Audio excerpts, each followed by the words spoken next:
Atlas isn't done. Far from it. Solitov knew some things about my dad's death. He knew that I was there. Just what are you saying? Time to leave, Swagger. This needs to end. As soon as I know the truth. They're gonna light us up with everything they got.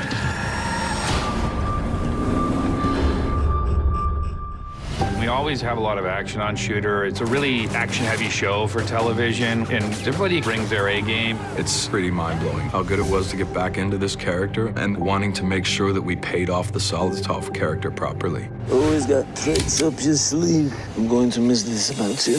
The most difficult scene for me to film was the character's anticipation to knowing that Solitov has Bob Lee. Is he alive? Is he dead? It's that suspense and building. That scene was really difficult. I'm gonna finish it. I just enjoy immersing myself into the character and where he's at. He's like a broken samurai. Feels like he doesn't have anything to live for anymore, so he's just gonna try to kick up as much dust as he can.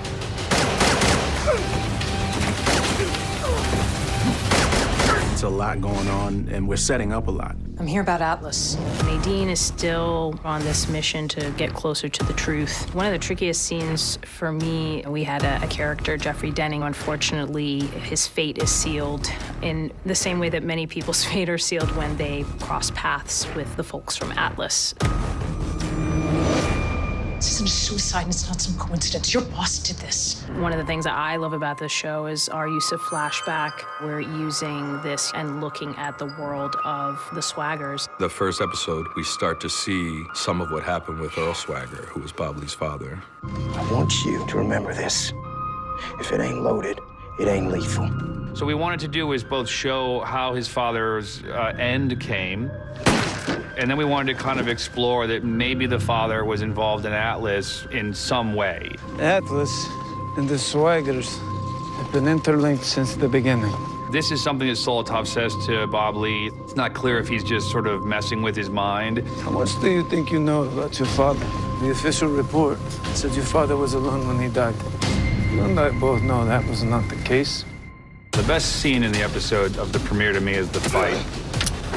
We're really lucky that Ryan is very capable and able to do a lot of his own stunts. There was a little bit of fear for me physically because of what I went through last summer with breaking my leg. Ryan's injury was a concern. The last time I had actually seen Ryan before I saw him on that day, he had metal pins in his leg that broke. So that was the time to test that. And it all went so well, and it reminded me that I could do pretty much everything I've been able to do the previous 2 seasons. It was designed to be big because these are the two guys that had been running into each other for a whole season.